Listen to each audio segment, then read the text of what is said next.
안녕하십니까. 김정기TV의 김정기입니다. 2020년 6월 16일 김정기의 세계전망대 제19회 시작합니다. 오늘 주제는 주호영을 구출하라 입니다. 민주당이 마침내 거여의 힘을 보여주었습니다.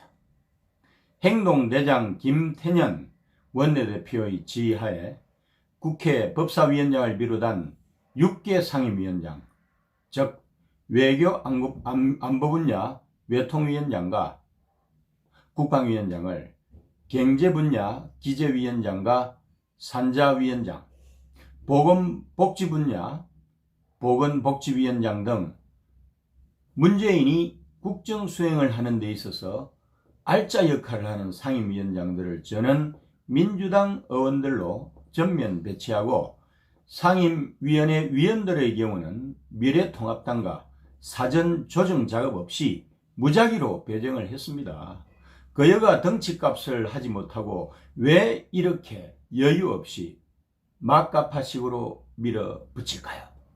협상의 달인 주호영 미래통합당 원내대표도 손을 들고 사의를 표했습니다.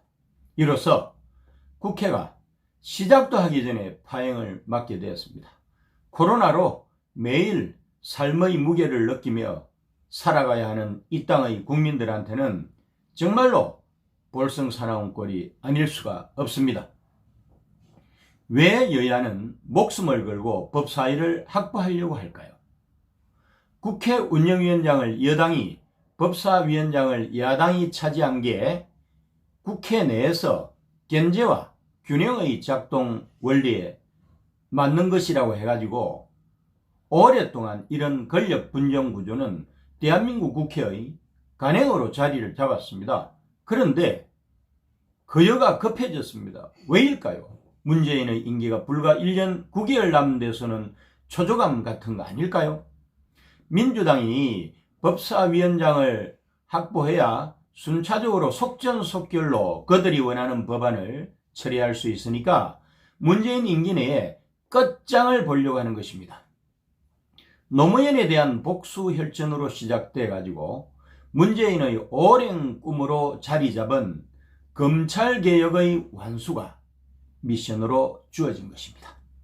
지난 연말 연초에 법녀연합군을 결성해서 국회를 난장판으로 만들면서 공수처법을 통과시켰는데, 이제 그것의 성과물이라고 할 수 있는 공수처 설치를 눈앞에 두고 있고요. 각종 지원 법안이 절실하게 요구되는 시점이기 때문이 아닐까 하고 생각합니다. 이것뿐만이 아니에요. 국민의 기본권을 무시하는 5.18 특별법 개정안을 비롯해서 과거사 관련 법안들을 지체 없이 국회 통과를 시켜야 하고, 여기다가 코로나 사태로 땜질 처방에 불과한 퍼주기 복지 관련 법안들도 산적에 있습니다. 이런 이유로 민주당 원내대표 김태년의 입장에서 애초부터 법사위원장은 협상의 대상이 아니었습니다. 김태년류의 운동권 출신들은 비주류 변방으로 실제 성향은 단선적, 급진적 사람들로서 한번 목표가 정해지면은 자고우면하지 않고 일직선으로 가는 경향이 있어서 절대로 중도의 방향을 틀지 않는다는 것입니다. 즉, 다시 말씀을 드리면 보스인 문재인으로부터 미션이 떨어지면 미션 완료, 미션 컴플리티드까지 그대로 밀어붙여서 결과를 낸다는 것입니다. 이것이 행동대장들의 특징 아니겠습니까? 그도 그런 것이 현재 거여로서 원하는 것을 100% 얻을 수 있는 유리한 여건입니다. 또한 코로나와의 전쟁이라고 하는 준전시 상황에서 국민들도 웬만한 거는 용인을 해주는 경향이 있다는 것도 김태년과 민주당이 거여로서 괴력을 쓰도록 하는 것입니다. 이런 상황에서 미래통합당 원내대표 주호영이 사면 초과에 처하는 것은 충분히 예상 가능한 일이었습니다. 아무리 주호영이 솔로몬의 지혜로 신의 한 수를 내는데 도가 트인 사람이라고 하지만 뾰족한 수가 없었을 것입니다. 그의 힘으로 본인들이 원하는 건 반드시 가지겠다고 하는 행동대장 김태년의 밀어붙이기에 협상의 달인 주호영이 느꼈을 좌절은 엄청나게 컸겠죠. 오죽하면은 본인 탓도 아니면서 법사위를 지키지 못한 데 대한 책임으로 원내대표직을 사퇴했겠습니까? 더욱 답답한 것은 사퇴 카드를 던져서 국회가 당분간 공전하겠지만 그렇다고 코로나 사태로 국민적 관심과 분노를 끌어내기도 어려운 상황 아니던가요? 그렇다고 현 시점에서 장외투쟁은 더욱더 아닙니다. 어쨌든 김태년은 그의 힘으로 상임위원장 18개를 독식하려 할 것입니다.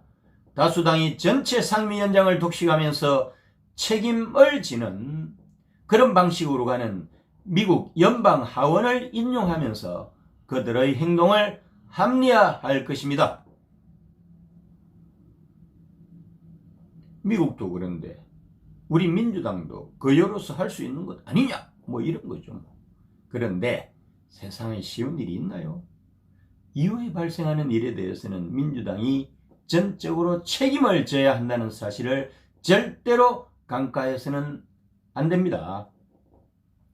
참으로 답답한 노릇입니다.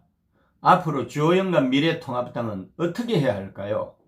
주호영이 사퇴 표명했다고 해서 다시 원내 지도부를 꾸리는 것도 바람직하지가 않습니다. 당분간은 국회가 제1야당 없이 공전하는 분위기를 유지하도록 하는 것도 하나의 방책입니다.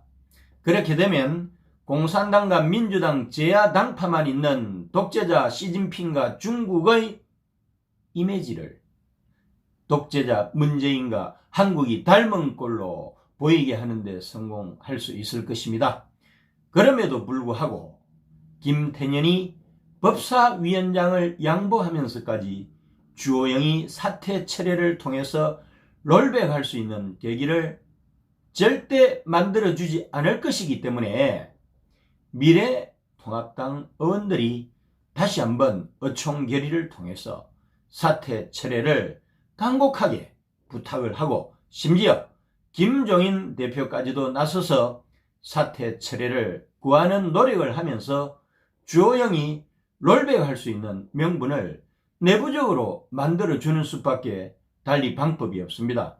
이런 식으로라도 일단 주호영부터 구출해서 살려내야 한다는 것이 제 생각입니다. 오늘도 함께해 주신 김정기TV 애청자 여러분 감사합니다.